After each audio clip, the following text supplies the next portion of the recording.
collective knowledge of humanity is a direct result of lived human experiences. Ungbung the caveman one day ate a suspicious-looking mushroom, then Ungbung turned purple and died. So all the other literal troglodytes from that point forward knew not to eat Ungbung's mushroom. Snoodoog's mushrooms, on the other hand... However, sometimes even the most elementary truths require a little bit more human sacrifice at the altar of knowledge to obtain. See, despite the fact that one of the most defining events of the past millennia being 1/3 of the European world getting wiped out by a mysterious illness we now generally agree was caused by nasty, flea-bitten vermin living in such close proximity to our towns and civilizations, we actually didn't figure out the correlation between rats and disease until the late 19th century. We had it figured out that we were over-evolved monkeys living on an infected rock spinning around a massive ball of gas in an infinite void before someone said, "Oh yeah, these things that are almost always covered in shit and look like the spawn of Satan are actually pretty bad for you." The reason I point this little factoid out is because the Mesopotamians had a god solely dedicated to rats, locusts, and other such pests, though he was never stated to have any correlation with plagues.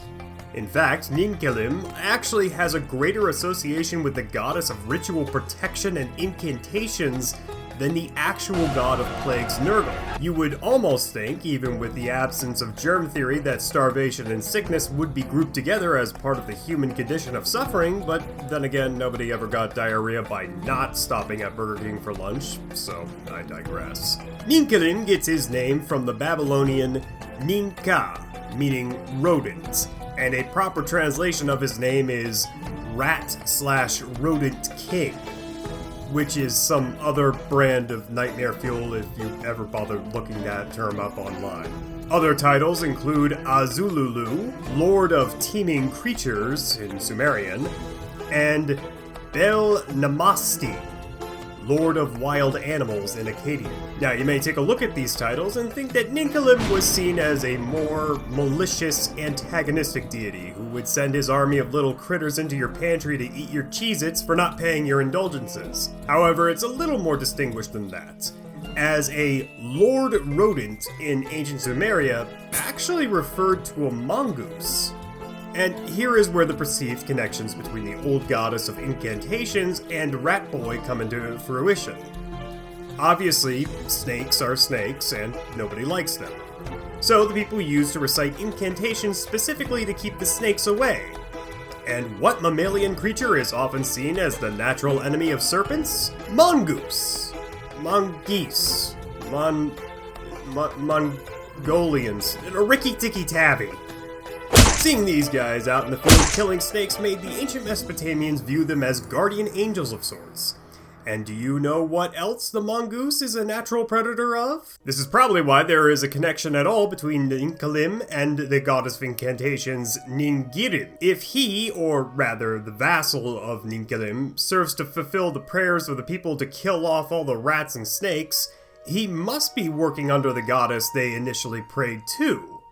Some people like to take this a step further and attest that Ninkilim and Ningirim are in fact the same deity, both for their obvious phonetic similarities, but also because in ancient Babylon, Ninkilim was written with feminine pronouns. However, I feel the need to interject here and say that this is not the smoking gun in of itself, because as we learned in my Inanna in the Underworld video, deities in ancient Mesopotamia were often written to have their genders match those of their patrons or masters, and oftentimes could be seen switching pronouns depending upon the god or goddess they presently serve. This may also be why, as the centuries went by and the importance of Ningirim started to erode, Ninkilim was written in more masculine terms. We go a bit more deep into this sociological phenomenon in my previously alluded to Inanna in the Underworld video, which I recommend you watch if you haven't seen it or just need a refresher. I know it's 40 minutes long, but I also know that you